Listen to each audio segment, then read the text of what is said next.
enter into worship with the words of Norman V. Naylor. Do not leave your cares at the door. Do not leave there your pain, your sorrow, your joys. Bring them with you to this place of acceptance and forgiveness. Place them on the common altar of life and offer them to the possibility of your worship. Come then and offer yourself to potential transformation by the creative process that flows through you and all life. Come, let us worship together. I invite you to rise in body or in spirit to join our voices in our opening hymn, number 21, For the Beauty of the Earth.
Remain standing as Carol Knipe lights our chalice.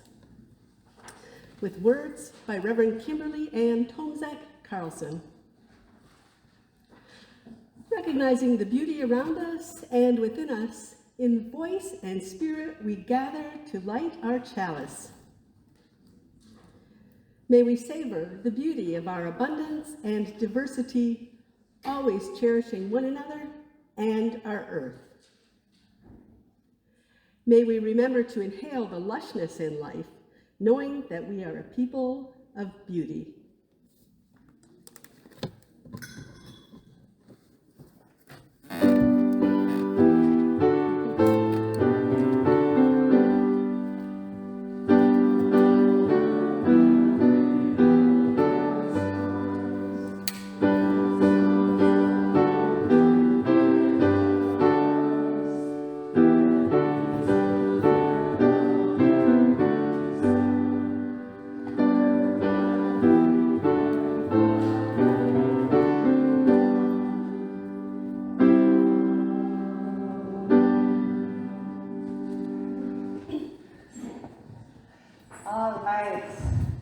Gather round as we hear a special tale called The Year We Learned to Fly by Jacqueline Woodson, illustrated by Rafael Lopez. And I think there's a bit of an echo. Is there anything I could or can do about that, or are we good? We're good? Thumbs up? I think we're okay. All right, good. All right. That was the year we learned to fly. That was the spring when the rain seemed seemed like it would never stop, and the thunder boomed so hard we weren't allowed to go outside. Use those brilliant and beautiful minds of yours, my grandmother said. Lift your arms, close your eyes, take a deep breath, and believe in a thing. Somebody, somewhere, at some point, was just as bored as you are now. So, my brother and I closed our eyes, and for a few minutes that first day, we weren't stuck in our apartment anymore. We were flying over the city we'd known our whole lives, but it was suddenly different, exploding with every kind of flower we'd ever dreamed of growing. That was the summer we learned to fly. But my brother and I couldn't stop fussing with each other over whose turn it was to wash the windows, to feed the dog, to clean the kitchen. We fought and frowned and made silent promises to never speak to each other ever again. My grandmother said, lift your arms, close your eyes, take a deep breath, and stop being so mean about everything. Somebody, somewhere, at some point, was just as mad as you are now. So we did. And as the soft wind took us out over the city and past the windows of kids who hadn't yet learned how to fly, my brother and I reached for each other's hand, flying and diving and laughing and leaving all our mad far behind us. That was the autumn. Our rooms felt too big and lonely with only us in them, and the darkness coming on so fast. While we hugged ourselves against the too quiet of it all, we remembered that we didn't have to be stuck anywhere anymore. My grandmother had learned to fly from the people who came before. They were aunts and uncles and cousins who were brought here on huge ships, their wrists and ankles cuffed in iron. But, my grandmother said, nobody can ever cuff your beautiful and brilliant mind. So our people learned to fly, she said. They dreamed a thing and made it happen, closed their eyes and flew away home. Lift your arms, my grandmother said. Close your eyes. And remember, somebody, somewhere, at some point, had to figure out they could fly. That was the winter. We moved away from the building and the block and the friends we'd always known. To a street where kids looked at us funny and didn't even answer when we asked them if they wanted to play. It's okay, I said to my brother. Somebody, somewhere, at some point, had to figure out they were ready for any new thing coming their way. So, like the people who came before us, we lifted our arms even higher, closed our eyes even tighter, breathed even deeper, and flew the way we'd always known how to, free as the aunties and uncles and cousins who came before us, free as our beautiful and brilliant minds. For a long time, the kids on the ground watched us. Then, one by one, they lifted their arms. One by one, they too learned to fly. So I wonder, when things get rough and tricky and complicated in life, how can we get creative and learn how to fly? Thanks for listening. Now join your voices in the more we are together. The song you order of service when we get together, I believe it's called.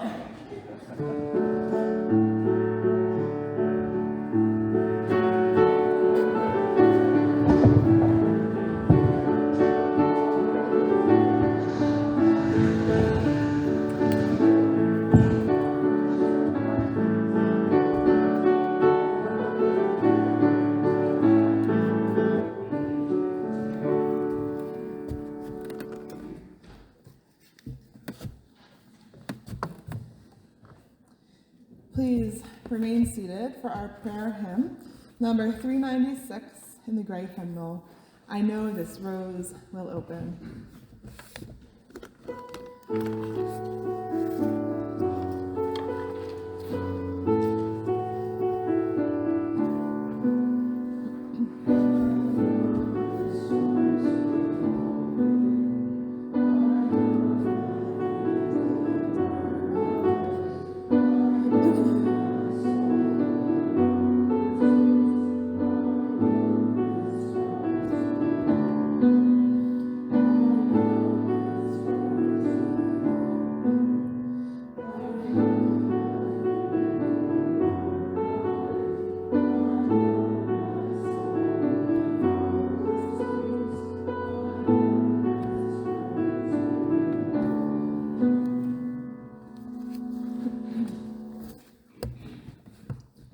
In the silence that follows the spoken prayer, you are invited to come forward and light a candle for any joys or concerns you hold in your heart this morning.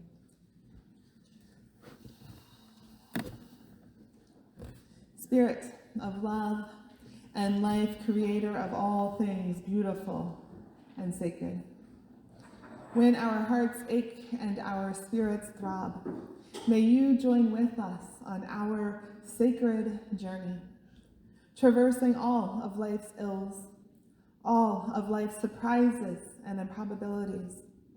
Your spirit cultivating within each of us the ability to become makers of beauty, to create strength from pain, clarity from angst. Blessed is the crafting, the designing, sacred are the results. Beloved Creator, blessed conduit, holy vessel, may we too be a channel for healing, for faith, for unconditional love. In each of our days, may we embrace a humble, shy beauty. May we remember that through darkness and doubt, comes the greatest creativity and faith. May our wounds enhance our beauty, may our scars offer strength.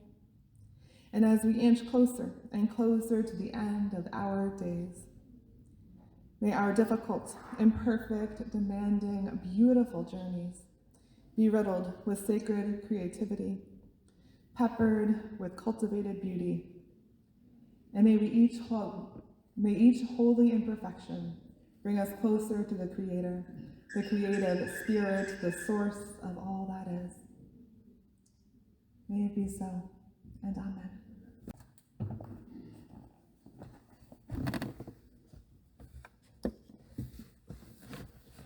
I now light a final candle for all else that remains in our hearts and on our minds this morning. If your heart is hurting, know that your community is here to help, as am I. Please reach out with any needs.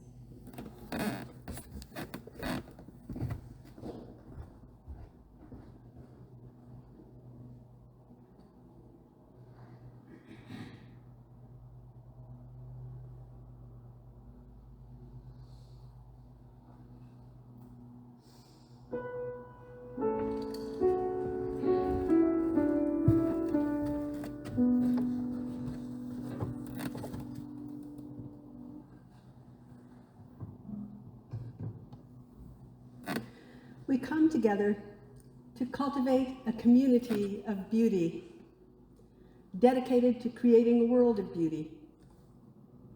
toward this end, we give of our time, our energy, and our material resources. The offering will be received with grateful appreciation. For those of you watching the service online, you may contribute to a virtual offering plate using the donate button on our website or by mailing a check to the church office.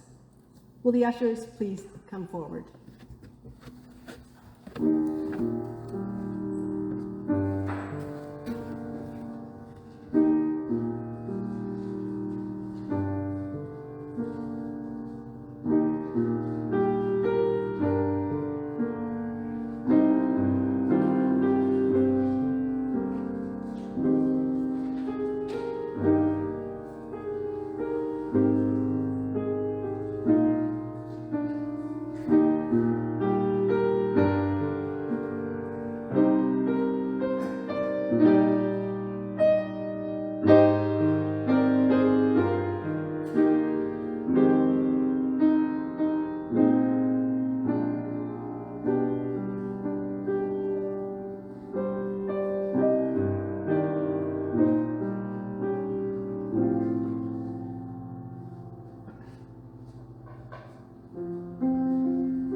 For all that you give and all that you do for our church community and its wider concerns, we give thanks.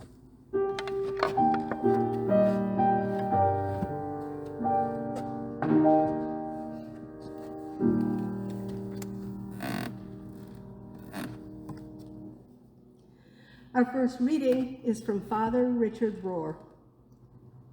Through darkness and doubt often come the greatest creativity and faith.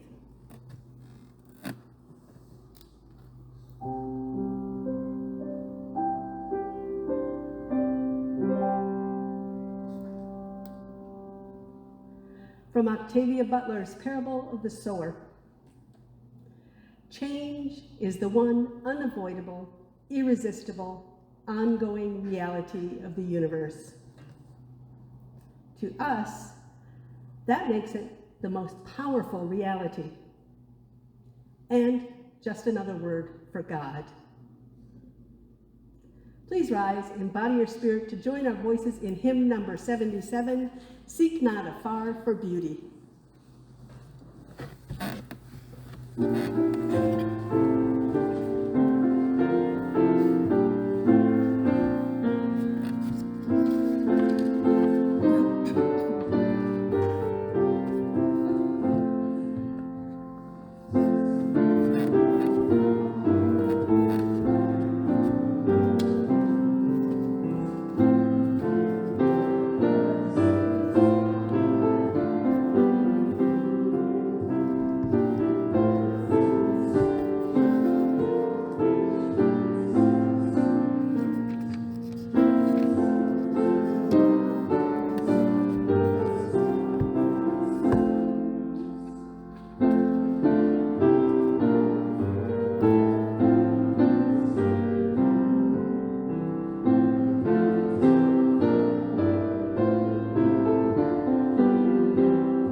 Upon entering a hospital, one is not often immediately met with what we would consider to be beautiful.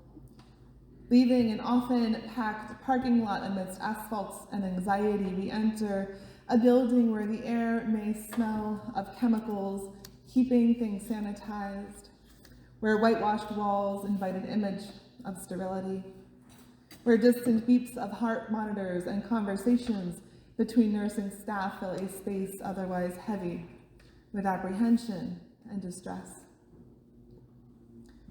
And yet, as a hospital chaplain, I was gifted a unique opportunity to step beyond this outward presentation of angst and efficiency and observe the true wonders hidden within. What was palpable in those rooms simultaneously filled with pain and stress was a sacred creativity and a subdued beauty. Creativity in medication cocktails and a plethora of tests ordered from the medical staff, yes. And creativity found in patients and loved ones surviving, countering illness and trauma with prayers, with gentle and consoling touch, with songs sung by the bedside, with treasured memories lifted up to create strength from nostalgia. Patients and their beloveds crafted hope amidst despair and comfort amidst unease. As a chaplain, I became a conduit connecting all that is sacred with all that is ill and broken. It was one of the holiest experiences of my life, working with my God to creatively craft beauty, love, and healing amidst angst, anger, despair, creating a gateway between immense pain, both physical and emotional, with all that is sacred and holy. Through this snapshot of the work of a hospital chaplain, I hope you note one key element: the work of myself, my patients, and their beloveds to creatively generate beauty. This is what we explored today as we begin our month-long delve into the theme of creativity, intentionally crafting beauty. I begin with a seemingly simple, yet truthfully complex question: what is beauty? Perhaps we can first explore the opposite. What is beauty not? As a society, we are immersed daily with photoshopped images of celebrities and supermodels, of commercials for pills and cream to fix that imperfection or reverse this offensive result of aging. No. True beauty is organic.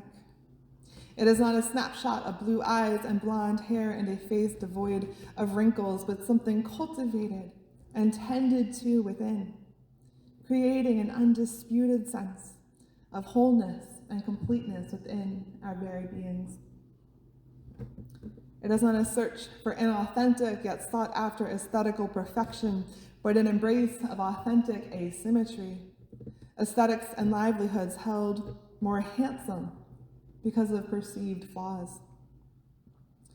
Beauty is not crafted on an island, but creatively shaped and formed by the input we receive from our surroundings, picking and choosing that which we want to integrate into our hearts and souls.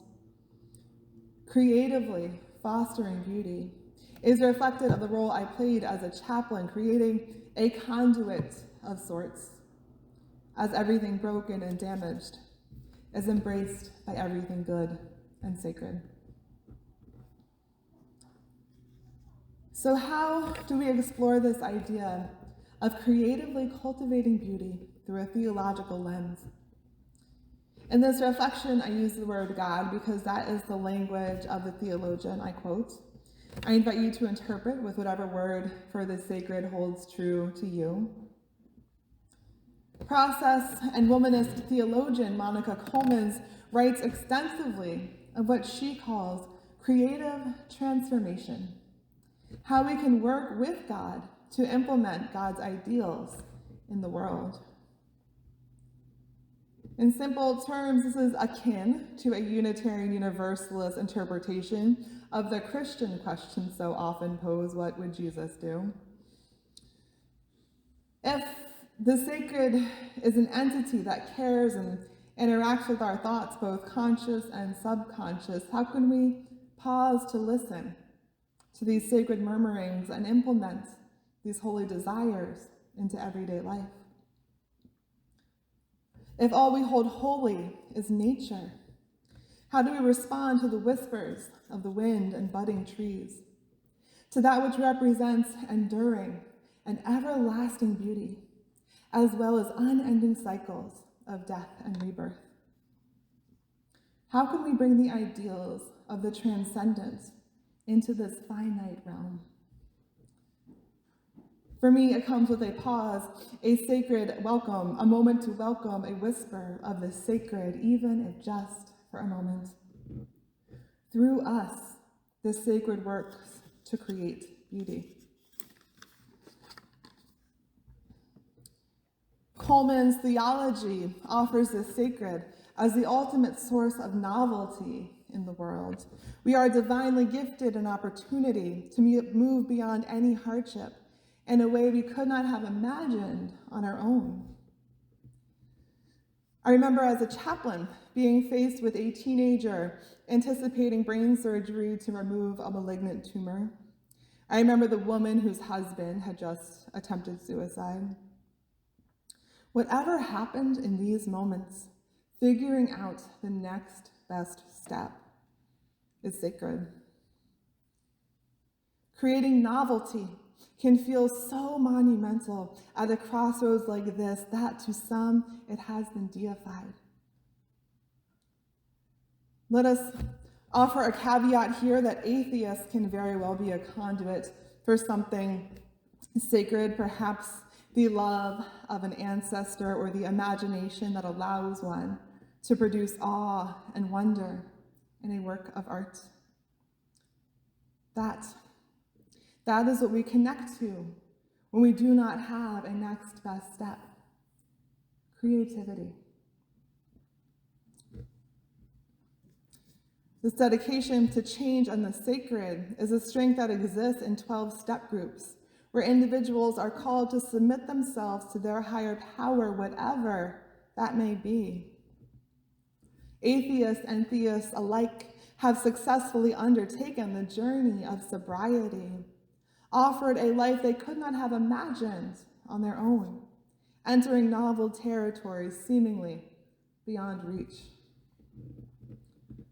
Coleman theorizes, God creates novelty, helping to creatively cultivate beauty in the world. Prominent science fiction author Octavia Butler offers a similar theology. I offer the words and the protagonist in her novel Parable of the Sower. All that you touch is change. All that you change changes you. The only lasting truth is change. God is change. We are offered an opportunity for divinely inspired change and creativity. What do we do with it? Franciscan priest and writer Richard Rohr writes, "Through darkness and doubt often come the greatest creativity and faith."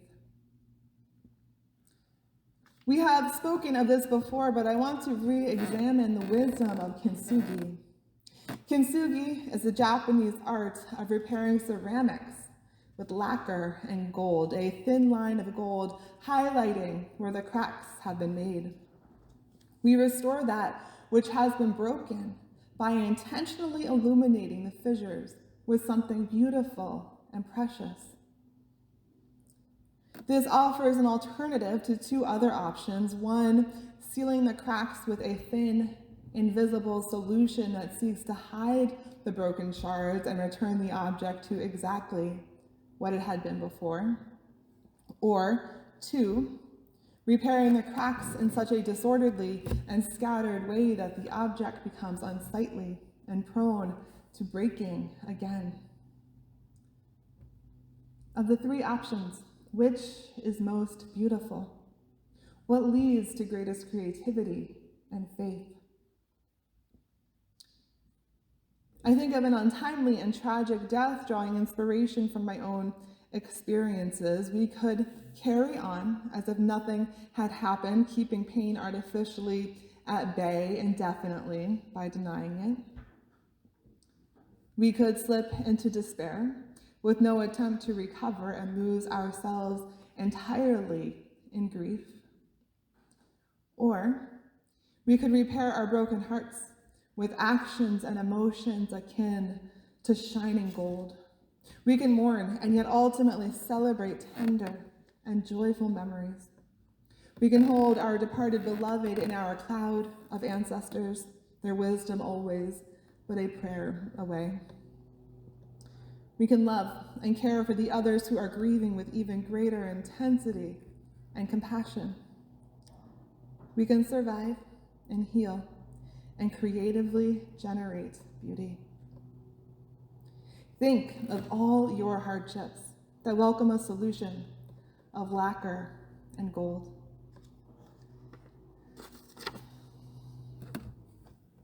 Japanese artists are not alone in creatively accentuating beauty through imperfections. Many indigenous artisans purposefully include mistakes and flaws in their artwork, though the meanings change between crafts and native nations.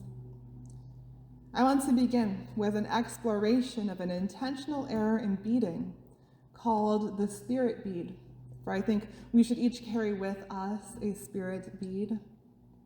This misplaced or discolored bead becomes a gateway, a portal for the Great Spirit to enter the work of art. And personifying the beaded work, the Spirit enters us through our flaws and imperfections, not our perfectly crafted prayers, nor acts of prestige, nor works that garner us accolades. The misplaced, the discolored, the faulty, the imperfect, this is what gains divine attention. So let us not bury it deep within, but celebrate that we are entirely flawed, imperfect individuals with nothing to be ashamed of. Just as are those exquisitely discolored pieces of art, we too are beautiful.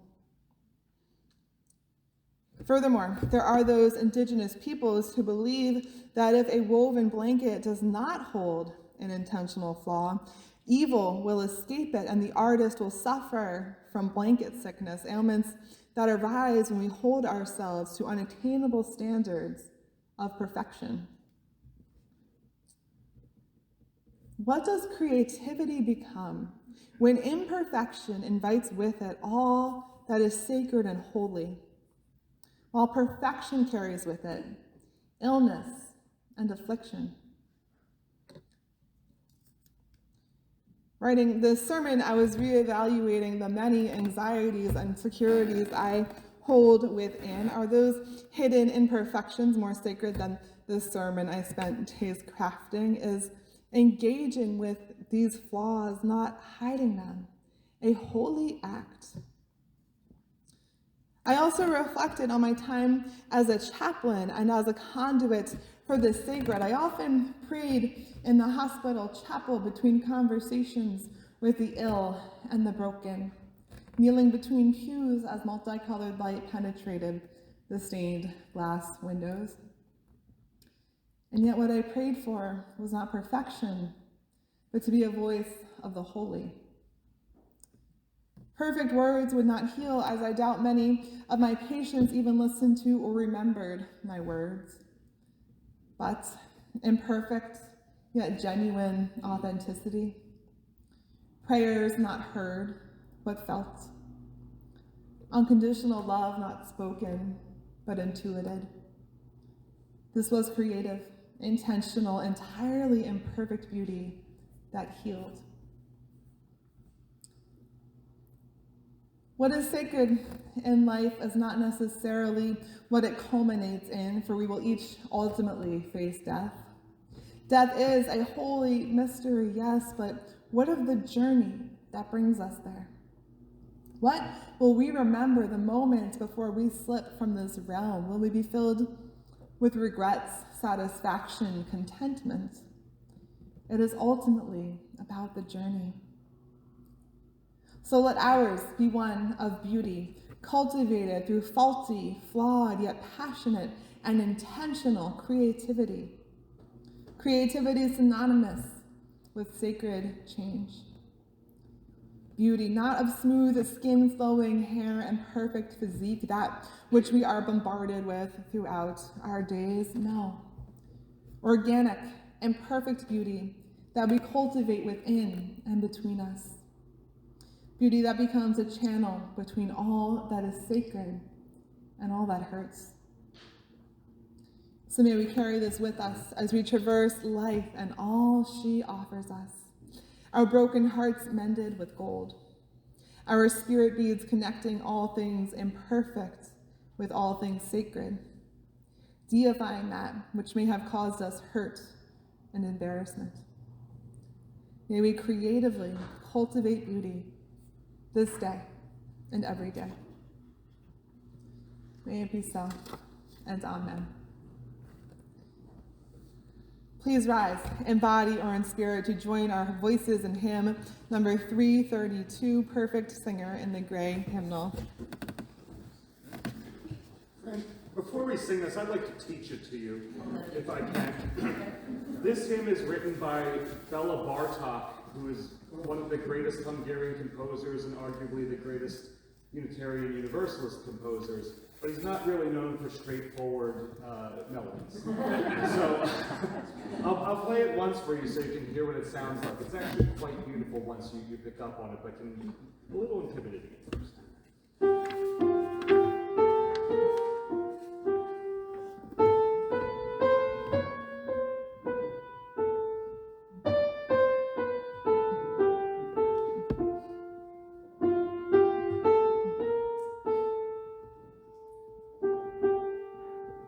Play it once more with the rest of the music so you can hear it again.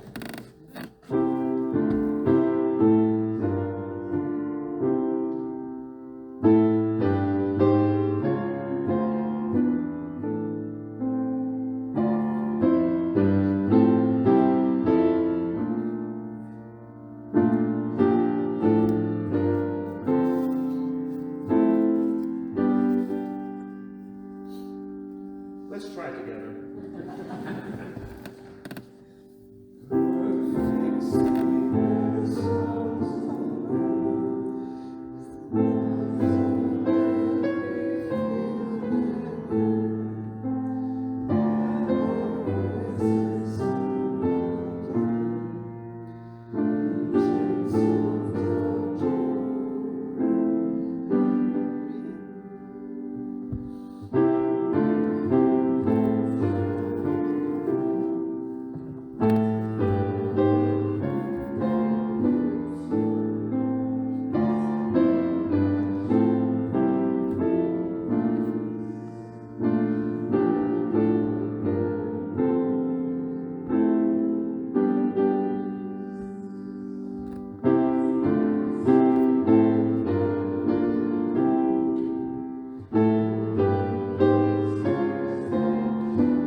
Well done.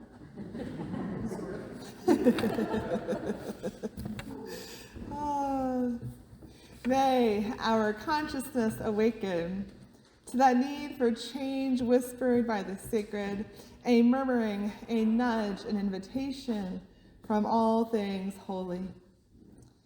As we journey towards beauty, discolored, misplaced spirit bead grasped firmly within, the fissures of our hearts lined with lacquer and gold.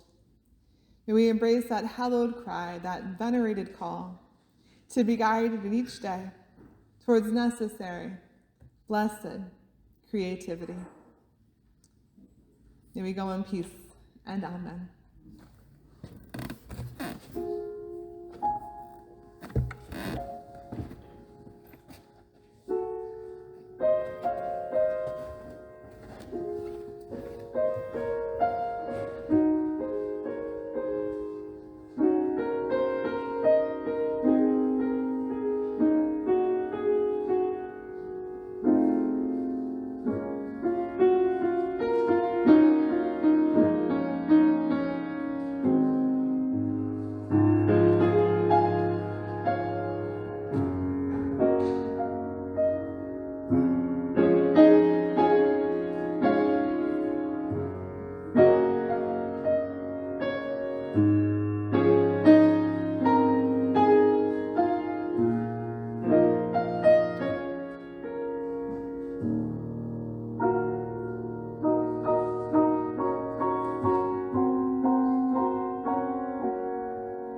you.